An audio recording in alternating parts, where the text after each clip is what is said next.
신랑이 국제 결혼을 생각할 때 어떤 방향을 생각하면서 결혼을 진행해야 되는지 설명 좀 주세요. 여기서 방향이라는 게, 자, 어떤 한 남성분이 자, 결혼을 본인이 베트남 결혼을 생각을 했다.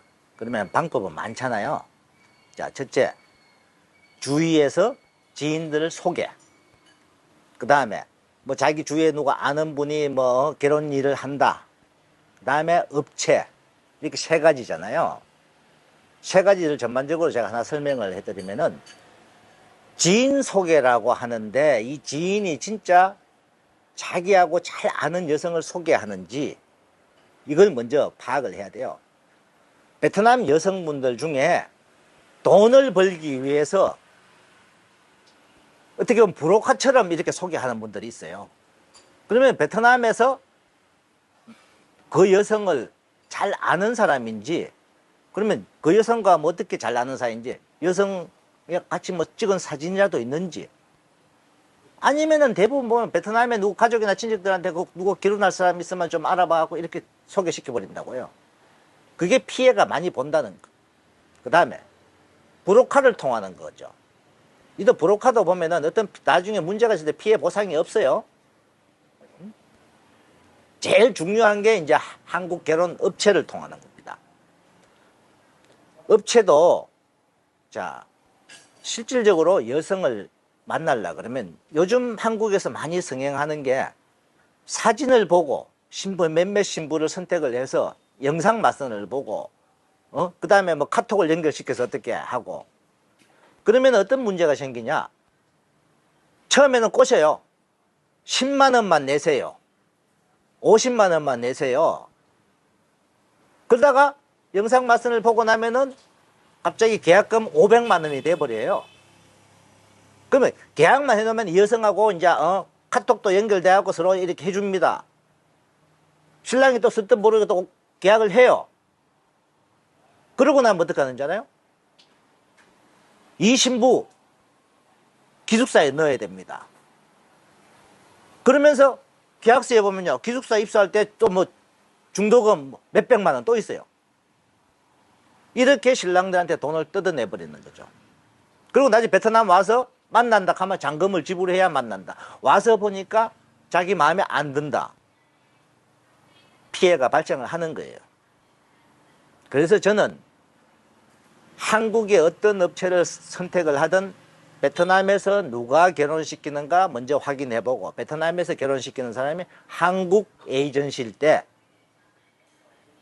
어느 정도 믿고 진행하시고 현지에 와서 직접 맞선을 보는 걸 저는 추천합니다. 왜냐하면 우리나라에 보면요, 국제결혼 이 모든 이렇게 정의를 내려져 있는 것도 맞선이라는 것은 현지에 가서 상대방을 만나는 걸 맞선이라고 돼 있어요. 근데 영상 맞선이니 사진 보고 어떻고 하니 뭐 카톡으로 서로 뭐 통화하니 피해가 가장 많이 발생하는 거니까 현지에 와서 직접 여성분들을 만나서 통역을 통해서 대화도 해보고 그 다음에 결정을 하는 거예요. 그 다음에 약혼식을 바로 올리든 뭐 어떤 업체는 시간을 좀 주면서 또 약혼식은 천천히 하는 업체도 있어요. 그거는 그 업체마다 다 다르니까 신랑분들이 결혼을 생각한다면은 제가 업체를 두둔하는 게 아니에요. 그래도 정상적인 업체.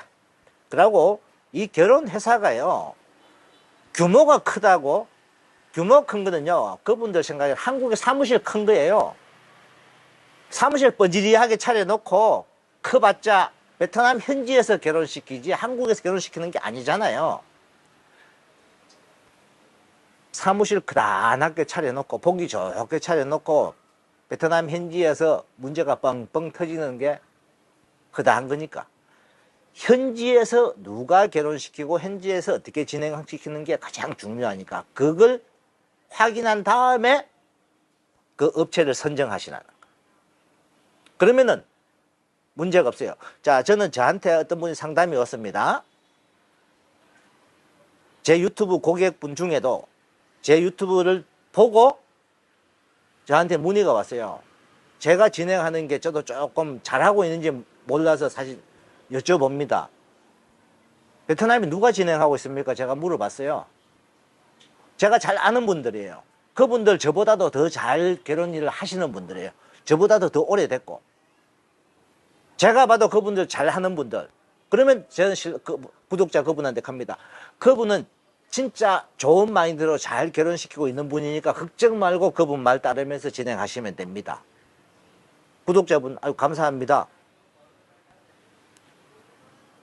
현지에서 어떤 분을 만나는가, 어떤 사람이 현지에서 결혼시키는가가 중요하지 한국 업체는 중요한 게 아니에요. 한국 업체는 돈을 막 뜯어내려고 하는 업체 조심하라는 거고. 정상적인 업체는요, 계약금 갖고 진행하고 와서 여성 만난 다음에 모두 그 이후에 후불제입니다. 왜? 중간에 문제가 있고 그 업체가 자기가 마음에 안 들 때는 돈 안 주면 되는 거잖아요. 근데 돈부터 먼저 달라고 하는데 조심하라는 거죠. 이미 돈을 주기 시작해버리면 계약금 일부만 줘야 되지 중도금 주고 잔금 주고 다 해놓으면 이미 업체가 가자는 대로 끌려가잖아요, 이제는요. 그러니까 신부를 잘못 만나서 파혼하려니까 위자료 10,000불, 계약서에 10,000불이라고 적혀있. 신부가 문제가 있고 신부가 잘못했는데도 계약 위자료 10,000불이래요. 위자료가 신부한테 10,000불이 가요? 안 가죠, 문제는. 그러면서 그분들이 하는 말이 있어요. 그러면 파혼하고 저희 회사에 다시 계약해가지고 하면은 위자료 안 줘도 됩니다. 그러면 다시 계약하면 그 회사에서 돈을 버니까 안 줘도 된다 소리잖아요. 그 회사에서 결국은 그 위자료 10,000불도 돈 버는 수단인 거죠. 계약서를 반드시 계약할 때도 꼼꼼히 읽어보고 위자료 뭐 많이 그렇게 들어가 있는 데는 저는 무조건 피하라는 거예요. 저는 계약할 때요, 우리나라 공정거래는 표준 약관을 사용하기 때문에 거기는 위자료란 말 없습니다. 신랑이 회사와 취소를 할 경우에는 총 비용의 몇 프로 줘야 된다는 그 단계 공정거래위원회 약관에 있는 그것만 있지 위자료라는 게 없어요, 그게. 자, 신랑분이 일방적으로 신부의 과실도 없고 신부가 문제가 전혀 없는데 결혼을 파혼을 할 경우 있잖아요. 그때는 신랑분이 도의적으로 신부한테 위자료는 조금 생각을 하세요. 그래도 베트남 이 물가 시세에 비해서요. 한국 물가 시세가 아니고. 저는 그렇게 이야기하는 거지. 계약서에 위자료 10,000불 적혀 있고 9,000불 적혀 있고 8,000불 적혀 있고 이런 업체는 무조건 피하고. 계약서에 내부적인 내용에 제대로 상세하게 설명되어 있고 잔금은 반드시 후불로 하시는 업체. 그런 데가 제대로 하는 업체라는 것 명심해 주시기 바랍니다.